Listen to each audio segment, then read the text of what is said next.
brilliance of light, Voyager would see nearby planets, far-off suns. But precisely because of the obscurity of our world thus revealed, such a picture might be worth having.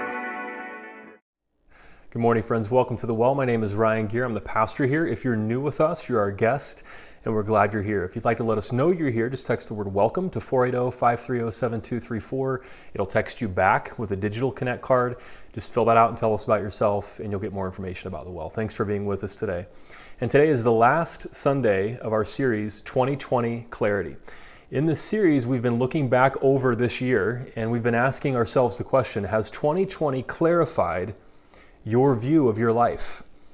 Is that true for you as you look back over this year? Has 2020 and everything we've been through this year, COVID-19 and the political division and the racial and social crises we've been facing and the hardship that many have faced economically, as you look back over this year, has 2020 helped you to clarify the way you view your purpose, your time, your job, the way you view your loved ones, the way you view even religion, Christianity, your spirituality, even your view of our country, America itself?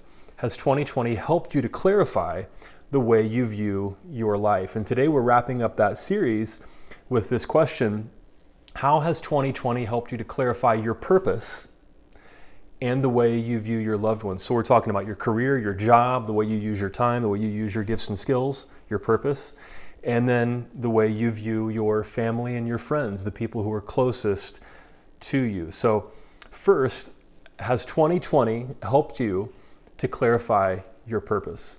Several people in the Well have either lost their job, been laid off because of the economic downturn, or they've had to find a new job, or they have changed their career entirely because 2020 was a clarifying year for them, and they decided they just needed to switch, direction and find a new career that fit who they are. Other people have told me that they are focusing on their hobbies more, that 2020 has helped to clarify for them that they're just not spending enough time doing the things they enjoy doing. And so is that true of you? They realize life is short, and they want to be able to use their gifts and skills for a purpose. When the quarantine first started, The Guardian ran an article entitled "Our Post-Pandemic Selves." I love that phrase, our post-pandemic selves. Why the virus is an opportunity to grow and develop, how times of struggle can pave the way for new ways of life. And in this article, they quoted Justin E.H. Smith, the professor of history and philosophy at the University of Paris. And he writes, "There is liberation in this suspension of more or less everything." Liberation during the COVID quarantine. And then Dr. Susan David, a Harvard psychologist and host of a new TED podcast on coping emotionally with the pandemic, said that people who've gone through trauma or struggle in the way that we are experiencing now, that struggle can simultaneously be distressing, and there is enormous growth and power that can come from it. So think about viewing the COVID-19 shutdown as liberation in a sense, and that enormous growth can come through or come from the year that we've lived through. Has COVID-19 and 2020 in general been liberating for you at all? Now, for many, it's been a year of suffering, and over 250,000 Americans have lost their lives. And in this tragedy, has anything about this been liberating for you? Has there been an opportunity for growth and development this year? Has it helped you to focus on your purpose and what really matters? When you are reminded of your own mortality, this is true of me at least, to see if it's true of you, there are lots of things in life that start to look petty and unimportant. We used to think they were really important, but now it just doesn't seem that important. You may feel trapped in a job that really doesn't match who you are or your gifts and your skills. And before the pandemic, you thought, like, this is all you have, you better stay put, it's too risky to try something else. And maybe now you're thinking, in light of my own mortality, maybe it's time to do what I enjoy. That's liberating. That's an opportunity for growth and development. When you have a dream that you've been dismissing as too impractical or not realistic, and you're reminded of your own mortality and that our time on this planet is short, you start to think, well, maybe I have that dream for a reason. And I can do something. Maybe God is calling me to do something. Maybe that dream is there for a reason. And maybe I should pursue that dream. Maybe you've been in a job that doesn't use your skill set and you're having a Liam Neeson moment. What I do have is a particular set of skills. And you're realizing through 2020 that it's time to be in a job that allows you to be who you fully are and use everything that you have, your personality, your passion, your skill set, your experience, and you could just pour yourself into a job that you love. Maybe you're retired, but maybe for you, 2020, as far as your purpose goes, has helped to clarify that, wait, I have all these things and I have all this life experience, and I could be using these things for a purpose, to make the world better, to make my community better, to make my church better. Has 2020 helped to clarify your purpose, whether it's your career or your job or serving and volunteering? No matter what your job is, or if you're retired, you do have a greater purpose. We all have a greater purpose. And the division and chaos of this year and the outright hatred we have seen expressed in our country this year has shown us as clearly as possible that our country desperately needs love and empathy and compassion. We need as many people, can I get an amen to that one? We need as many people as possible to decide when they go low, we go high. And we need love and compassion and empathy as much as any time that we've ever needed it in the history of our country. That's called clarity. When we just see the ugliness of what is happening and we realize, I just don't want to live that way. A person in our church has a sign in her yard that says, love your neighbor, your black, brown, immigrant, disabled, religiously different, LGBTQ, fully human neighbor. She has that sign in her yard. That's a signal that she realizes that she stands for these things. And she has for a long time, but perhaps 2020 has clarified that even more for her. She is so committed to loving your neighbor in this way. She met a guy online recently, and she shared with me that one of the first things she communicated to this guy was she sent him a picture of that sign. And in the message, she's like, what do you think about my sign in my yard? How's that for wisdom? She knows what she's doing. Because she said, if he can't sign off on that, if he can't agree that these values are important to him the way that they're important to me, we're not going to have a good relationship. So she started off her communication with this guy by sending him a picture of that sign. That's clarity. That's focus. Has 2020 clarified for you the need to stand for these things in your own life? The need for love and compassion and empathy. It has for me. This year has clarified for me more than ever. I want to be committed to being an anti-racist, to being for LGBTQ rights. I want to be for women's rights. I want to be for equality. I am in favor of science and research and medical science and the CDC. I'm in favor of all of these things. And for me, it's clarified even more for me that I am committed to all these things, not in spite of my faith, but because of my faith. In a year when we've seen so many people who use the name of Jesus and they call themselves Christians, and they quote the Bible, and they seem to stand for the most hateful, bigoted ideas, and they want to diminish other people, and they actually seem to want to take other people's rights away from them, it is clarified for me more than ever that as a follower of Jesus Christ, I am not for these things in spite of my faith. I am for these things because of my faith. Does that ring true for you? Has 2020 clarified for you what it means to be a follower of Jesus Christ? In Matthew 22, a lawyer comes to Jesus and asks Jesus a great question. He asks Jesus, what is the greatest commandment? He says, "Teacher, what is the greatest commandment in the law?" In other words, what is this all about? What is being a good person all about? What is being a spiritual person all about? What is being a follower of Jesus all about? And when Jesus is asked a question, Jesus often answers with a story or with another question. That's just typical Jesus. And that story or that question would cause the questioner to think more deeply for themselves, to explore their own assumptions, to challenge their assumptions, and to realize some spiritual truth on their own. Not here.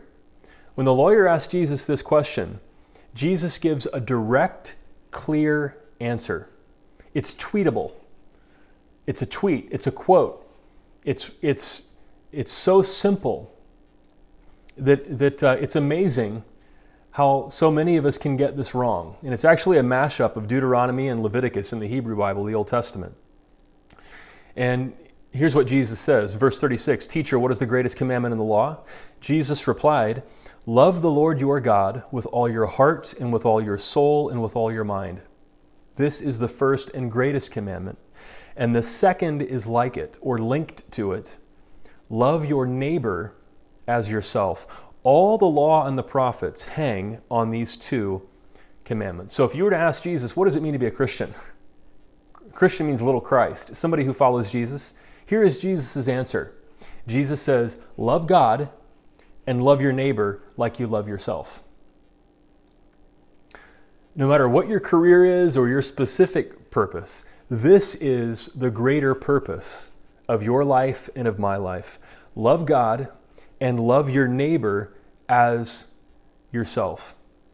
You cannot be a Christian and be a racist.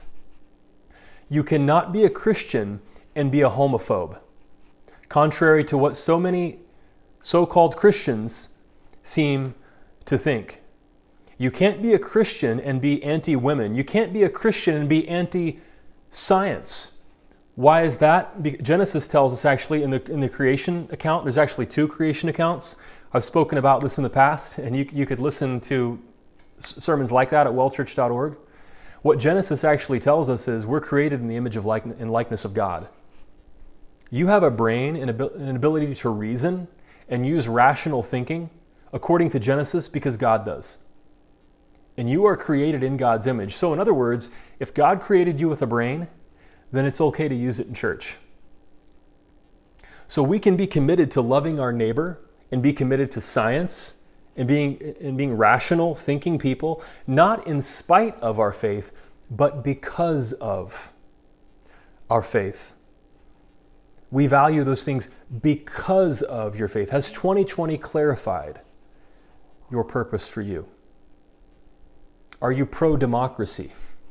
Are you against authoritarianism? Are you for the rights of human beings? Like this person in the well sign says, has 2020 clarified your purpose?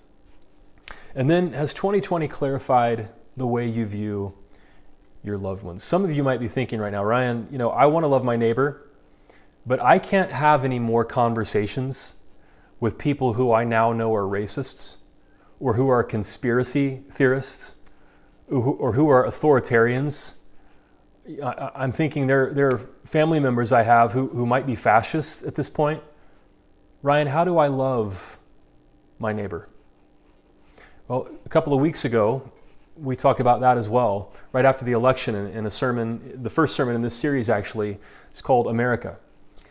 about how we relate to people who are so different from us. You can go back and listen to that one at wellchurch.org as well. But essentially we said some people need to be loved from a distance.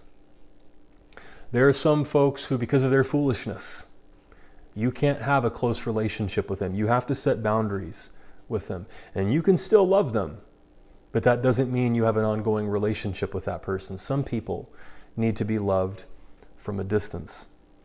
But many of us have not seen extended family and friends since the pandemic began. Hopefully you can have Zoom calls with them, or Skype or FaceTime Messenger or whatever technology you use, and some of us live alone.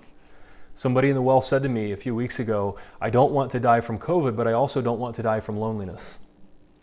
And I can understand where she's coming from. So some of us haven't seen family and we're wishing we saw them more. Some of us have seen our families more than we ever have in our lives.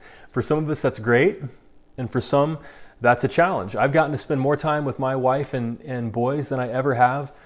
And it's been amazing for me. Sometimes I feel guilty when people ask me, how are you getting through this year? And I tell them it's kind of like the Dickens quote. It was the best of times, it was the worst of times.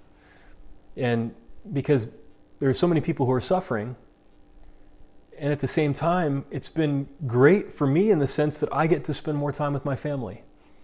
We've had Uno nights, and we've had nights where we play music together, and we go on bike rides, and we go to the park, distance from other people, and we've had some of the best times of our lives during the shutdown. But that's not the case for everybody. There's this term of COVID divorces. The word COVID and divorce put together. COVID divorces, because there were people who are already on the brink, and then being in the quarantine has pushed them over the edge.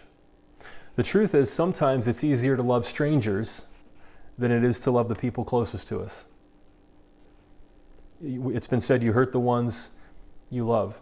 And I think that's because as we get close to somebody, sometimes we slip into this habit of viewing other people as though they belong to us.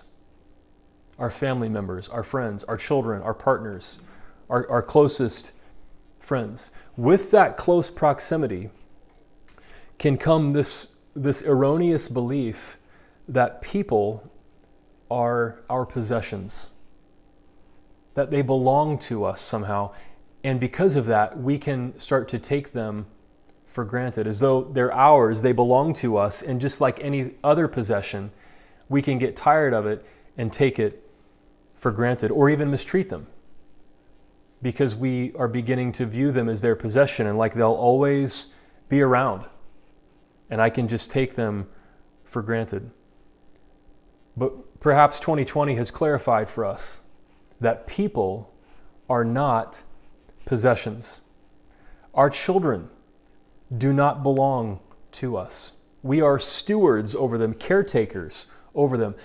They are placed in our hands as our responsibility to care for them, but they don't belong to us. Our spouse doesn't belong to us. We refer to them as my partner, but my partner can be misleading because they're not really mine.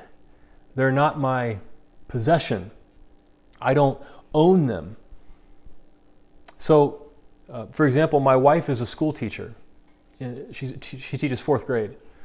And every year, there is at least one or two students who have struggled all the way through elementary school because they have a diagnosable struggle that they are facing.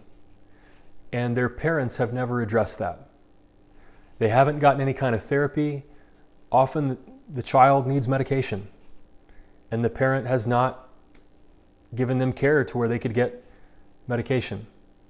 And they come to my wife's class, they're not able to focus on their work. They're struggling socially. They're essentially ostracized because they're not able to socially fit in with the rest of the kids. They are not able to do the schoolwork, and they just suffer all day, every day at school because their parents have not taken them to get the care that they need. And they're 10 years old at this point. And every year, my wife has to have a conversation with at least one set of parents, if not more, and say, here's what I'm seeing in your child, and I think it would really help your child to be evaluated. And there's care available for your child. There's medication available for your child if that's what they need. But there are parents who think maybe they're saving their child by not getting them medication. There may be parents who are embarrassed to admit that their child might need that special kind of care. But our children are not our possession. They don't belong to us. They're entrusted into our care. About a year ago, there was a story here locally in Chandler, where I live, about a parent who called 911 and told the 911 dispatcher that their child had a temperature of like 105.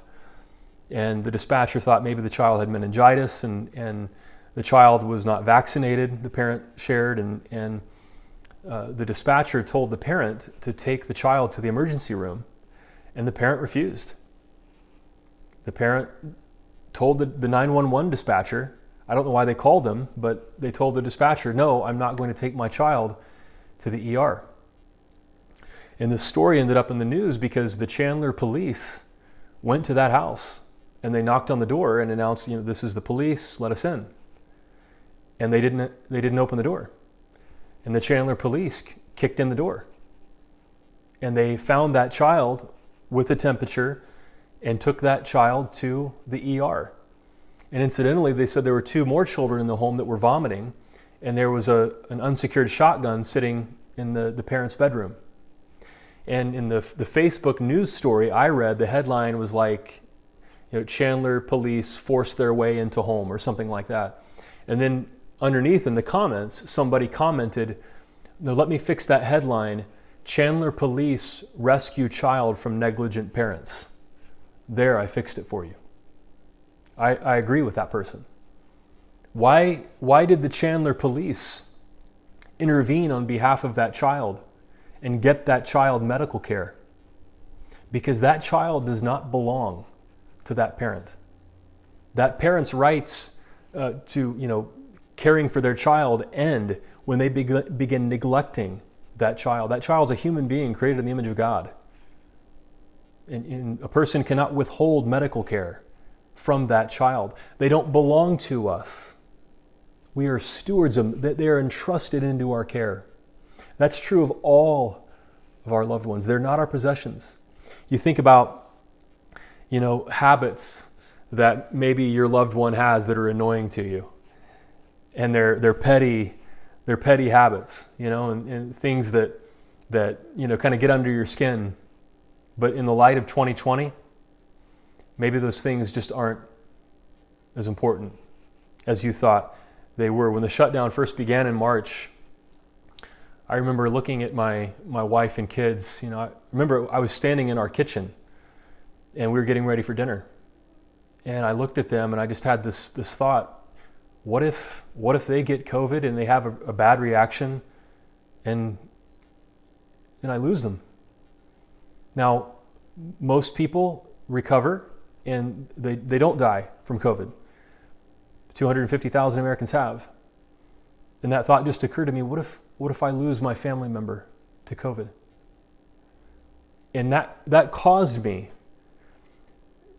throughout the months since the shutdown began, to look at my wife and my children at times just a second or two longer and just take in that moment.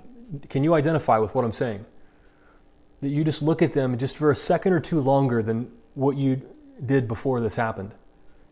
And you just kind of take that snapshot. Because 2020 has clarified for me, I just want to enjoy the time that I have for them, that I have with them. I just want to enjoy what I have because we never know. And statistically, it's not likely to be COVID.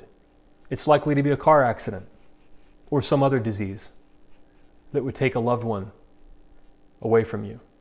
But 2020 has clarified for me, I just want to enjoy every moment that I can. I just look at them for an extra second and just take that mental picture and just enjoy this moment and express love to them more. Our friends and family our neighbors too. Well, 2020 is not over. Lots of us are looking forward to it being over, but we still have a few more weeks to go. And unbelievably, next Sunday is the beginning of Advent. Advent is the season of the year when we look forward to the arrival of Jesus at Christmas all over again. And we are still living in an incredibly anxious, stressful time, and it's hard to wrap your mind around the things that we're going through in our country right now, and that we're going to be going throughout the Christmas season. And so during Advent, we have the opportunity to see our lives in greater clarity and to think about what really matters in life. And so our Advent series this year is entitled All Was Not Calm.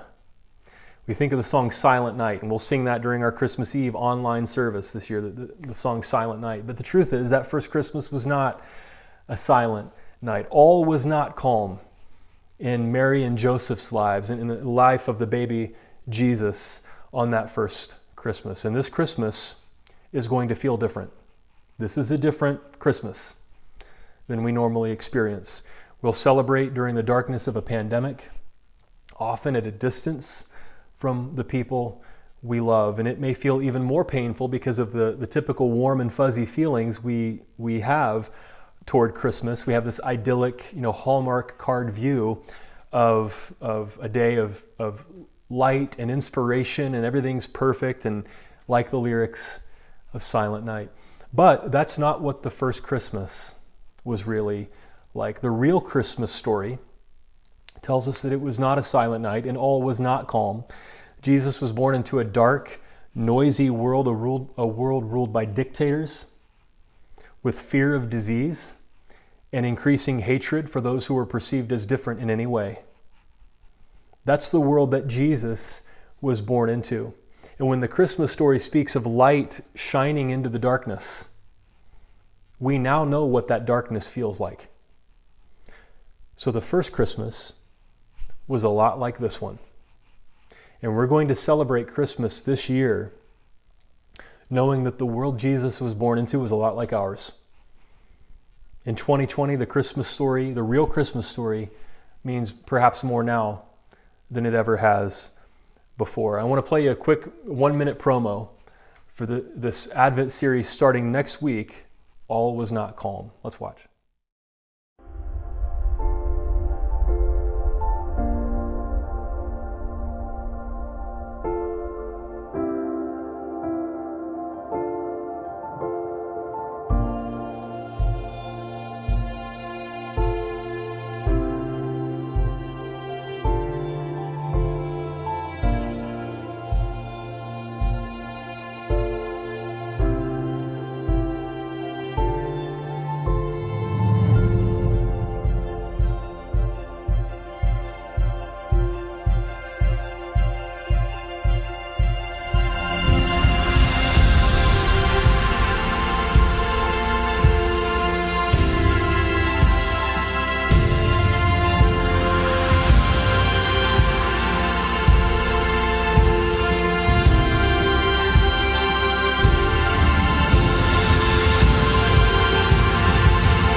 So our Advent series, All Was Not Calm, starts next week.